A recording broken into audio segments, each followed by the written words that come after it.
When I initially observed the alteration, it was on a typical Tuesday afternoon. As I sat at the table sipping my coffee, the sun had been concealed behind the clouds for the entirety of the day, cast a soft, almost nostalgic radiance through my kitchen window. At the age of 46, I believed that I had everything under control, or at least I liked to believe that I did.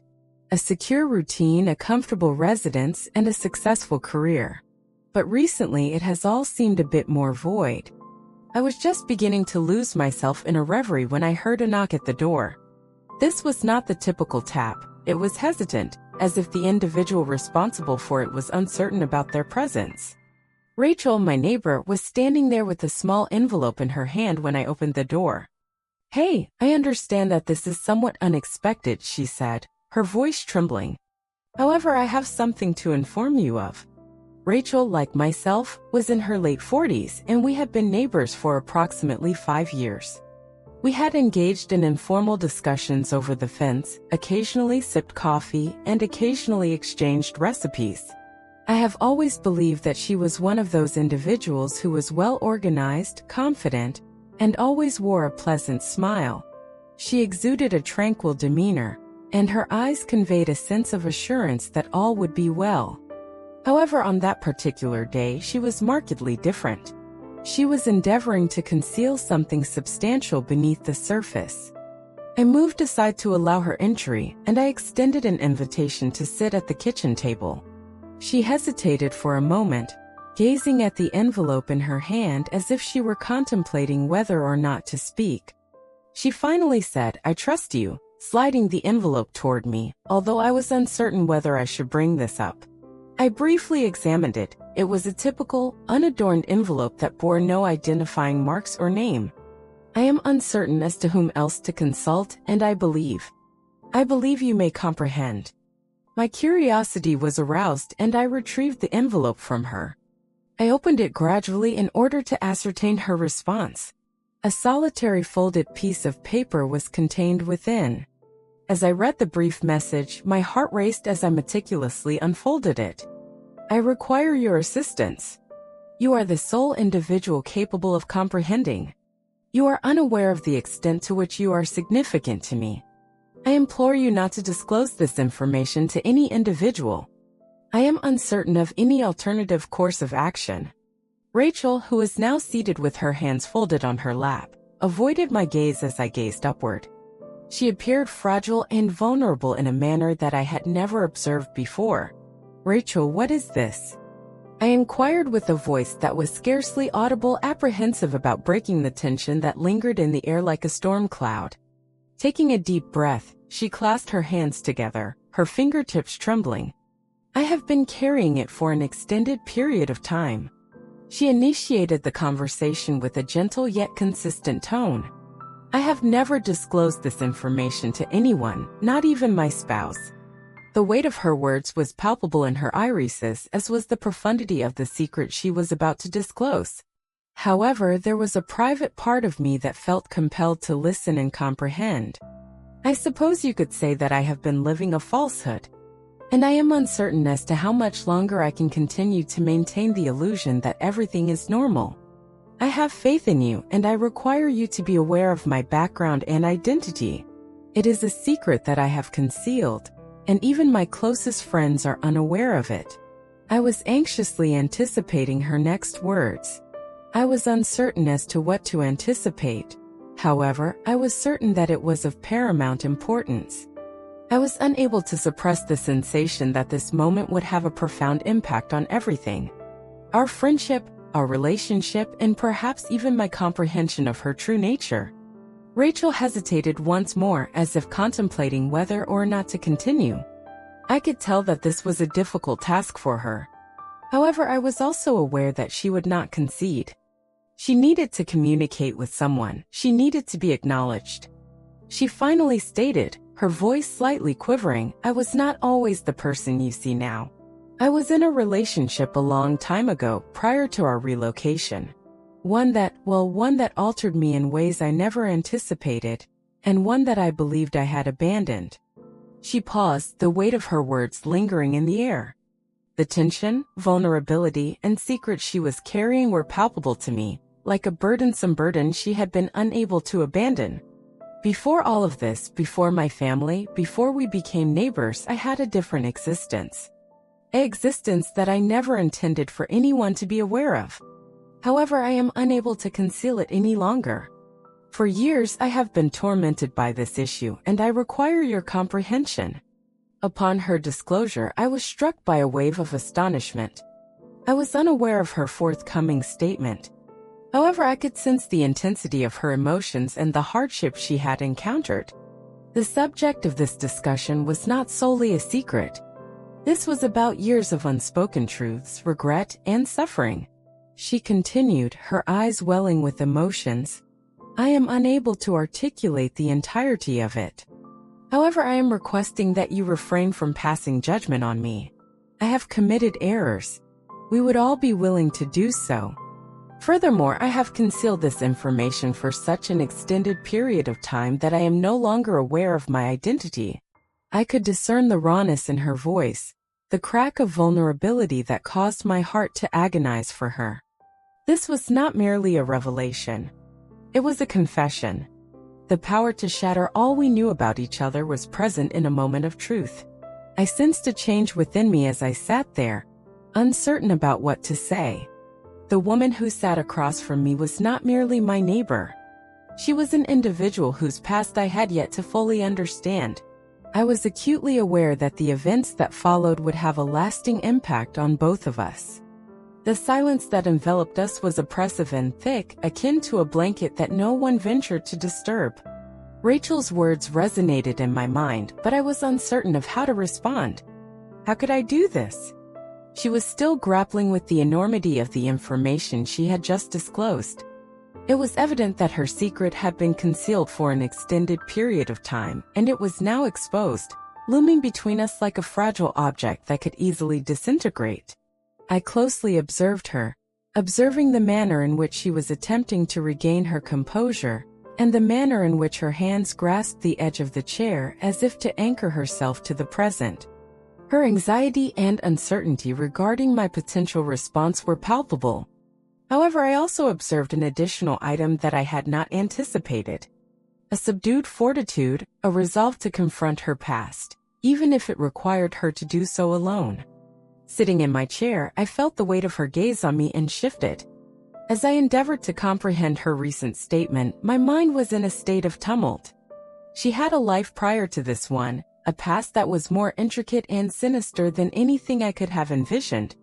However, what was it? What was the secret that had kept her in seclusion for all these years? I spoke tenderly, my voice gentle yet firm. Rachel, you are not required to disclose all of your information at this time. However, I must comprehend that I am your neighbor. I have consistently supported you and will not pass judgment on you. The tension in her shoulders persisted, despite the gratitude that flickered in her gaze. She inhaled deeply, and I observed her regaining the fortitude to persist. She stated, I was not always the happy, perfect wife you see now, her voice trembling once more. I was in a relationship with someone prior to meeting Thomas and moving to this location. An individual who was detrimental to my welfare. Someone who, well, let's just say, did not treat me in a manner that was commensurate with my worth. The word struck me with force. A portion of me had anticipated something, but this exceeded my expectations in every way. Her voice was characterized by a rawness that caused my heart to ache, as well as an agony. I yearned to communicate with her, to offer her solace. However, I recognized that she was entitled to express her feelings independently. Rachel continued, her gaze distant as if she were reliving those years. I was young and naive. I was captivated by the thrill of an individual who elicited a sense of exclusivity and vitality in me. However, it was ultimately a fabrication. I am uncertain as to how it transpired, but I ultimately became involved with an individual who exploited me, manipulated me. I could observe the anguish in her eyes, the way she had to coerce the words out of her mouth as if they were daggers she was grudgingly extracting from her chest. I did not attempt to fill the void with words of reassurance or interrupt. She did not request that. She requested comprehension. I was prepared to provide it.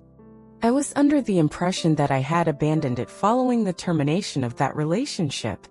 I believed that I could disregard it. However, I refrained from doing so. It remained with me. I was plagued by it. I have since come to the realization that it has had a profound impact on every aspect of my life, including my marriage, friendships, and even my relationship with myself. My own emotions rose up in my larynx as I swallowed forcefully. It was not solely a narrative of betrayal or sorrow. It was a narrative of self-discovery in which a woman discovered her identity after experiencing significant losses. I comprehended that more accurately than I would like to acknowledge. I too had experienced my own struggles with identity, as I struggled to reconcile my perceived identity with my true self. Nevertheless, Rachel, what is the reason for this timing? Why are you informing me of this information after such a long period of time? My voice was brimming with inquiry and apprehension as I inquired. She hesitated briefly, her pupils twitching with apprehension.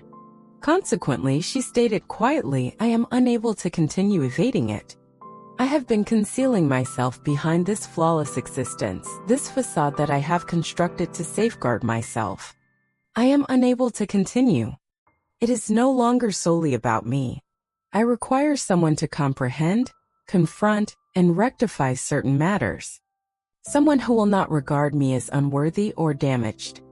Her words were piercing the part of me that was acutely aware of the experience of concealing oneself behind a smile when one's innermost being was in a state of disarray. It was not solely about a past error. It was about the emotional toll that those years had imposed on her. I could sense the weight of it, as if it were a storm cloud that refused to disperse. Rachel's voice was scarcely audible as she spoke. I am at a loss as to what to do. I am experiencing an overwhelming sense of disorientation, as if I have forgotten my true identity. I gingerly placed my hand on hers as I reached across the table. In that instant, it appeared to be the most significant action I could take, despite its diminutive size. Rachel, you are not alone, I said, my voice steady yet caring. You are not lost, you are present. And that is the most important factor. You have already initiated the process by disclosing your thoughts. You are more resilient than you realize. She gazed at me, her eyes filled with gratitude and a sense of relief. It was as though a burden had been lifted, albeit only slightly. It was not the entirety, but it was a beginning. She acknowledged, I am uncertain about the next steps, but I am now prepared to confront the situation. I must cease my efforts to evade my past. I must accept responsibility for the decisions I have made and devise a strategy to progress. For a brief period, we maintained silence, allowing the words to percolate between us. The subtle tension that had lingered over us for so long began to ease, even if only slightly, as I could sense a shift in the air. Rachel did not request absolution. She was not soliciting sympathy. She was merely requesting acceptance.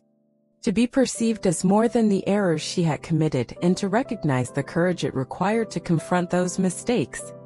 I said gently, my voice resonating with sincerity, I am here for you.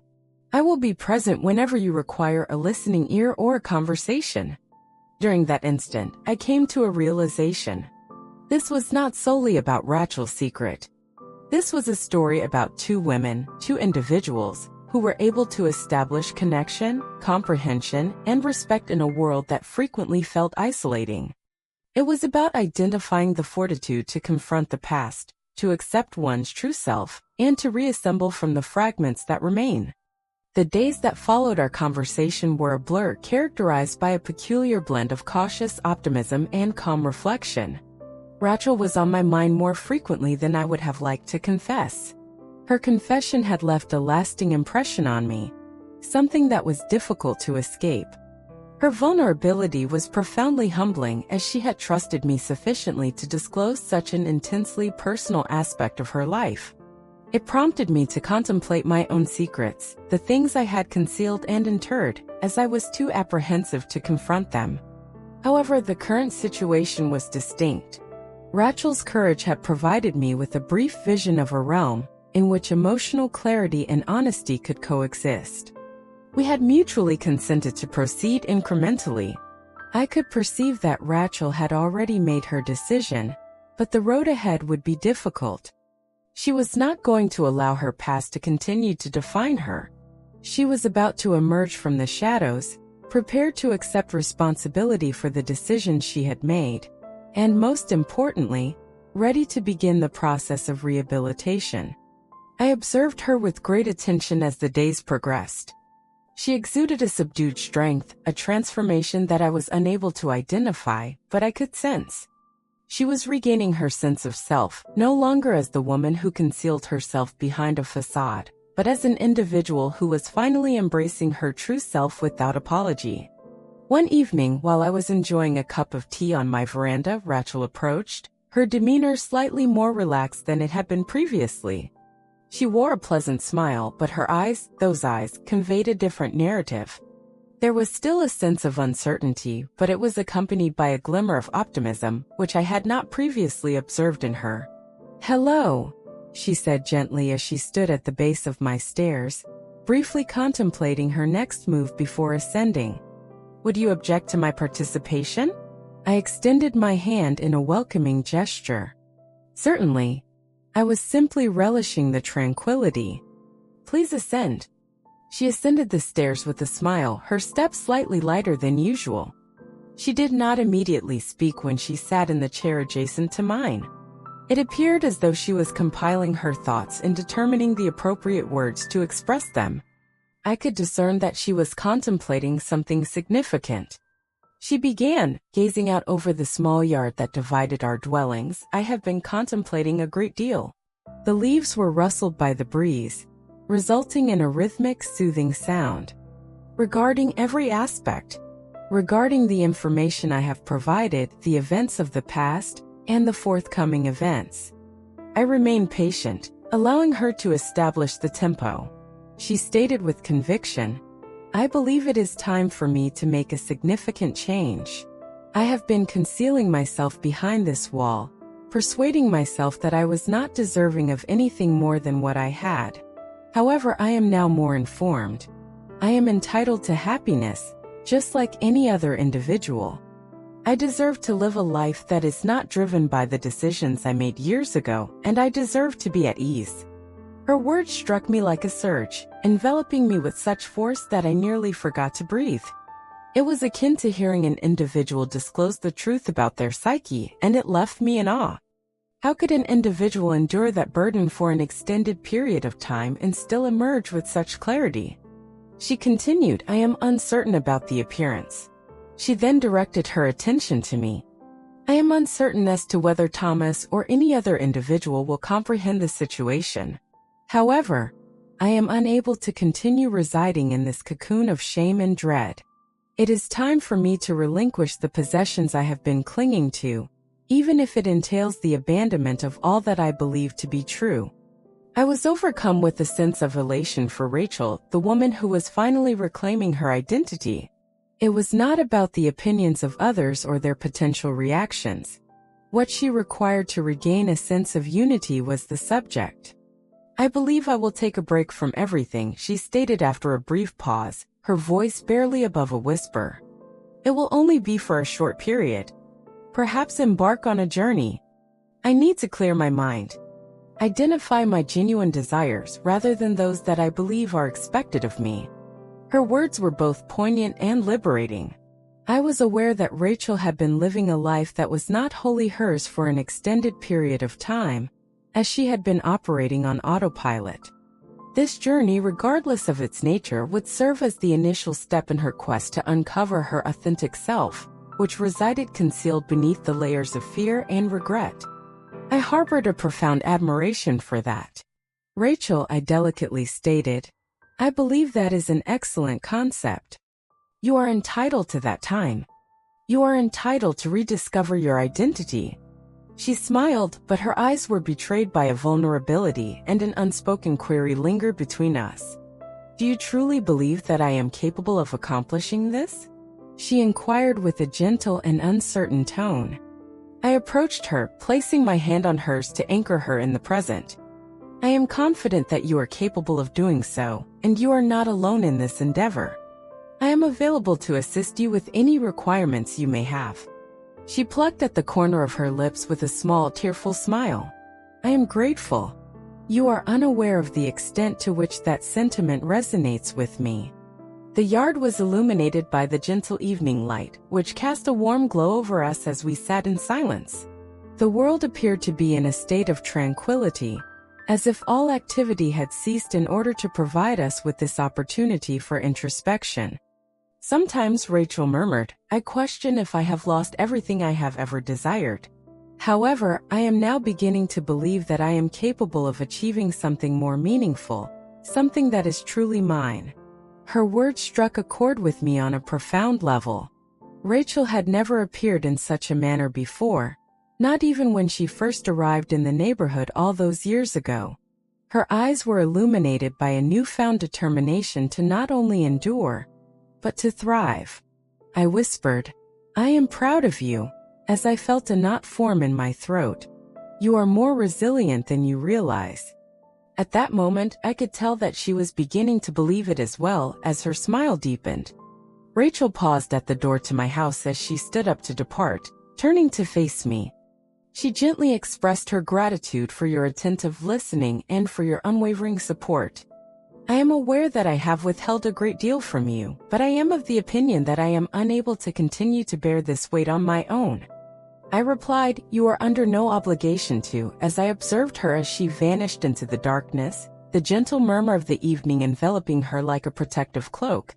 Long after she had departed, I remained in that spot, contemplating the extent of Rachel's progress. I was confident that she was prepared to confront whatever lay ahead, despite the fact that the path ahead would be difficult. The secret she had concealed for an extended period of time was no longer a burden. It was the key to unlocking the future she deserved. In the weeks that followed Rachel's decision to take a sabbatical, there was a subtle tension. She had not yet returned from her journey, but I could detect the changes within her. She maintained communication with me by sending brief messages every few days to inform me of her advancement.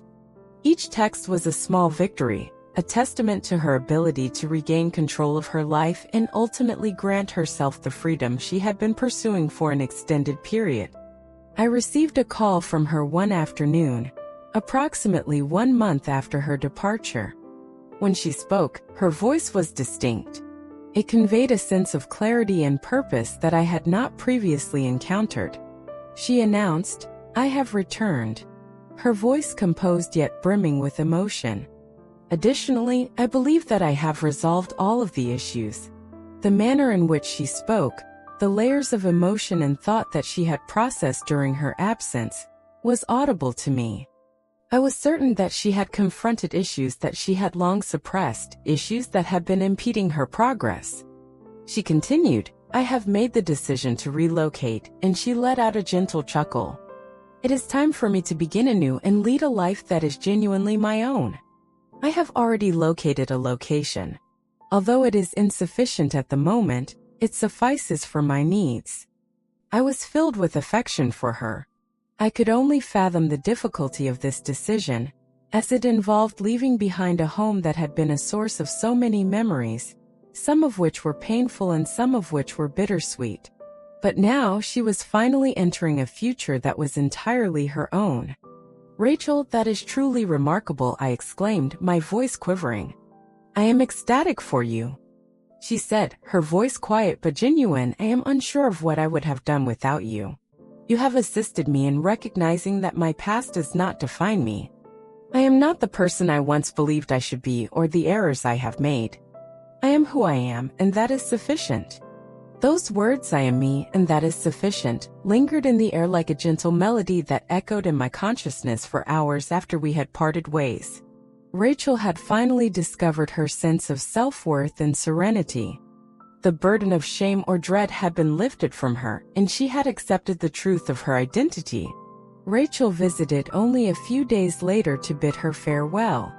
Standing in front of my residence, she held a compact luggage in her hand, maintaining a composed demeanor. The woman who had entered my life months ago, burdened with secrets and misgivings, was no longer the same.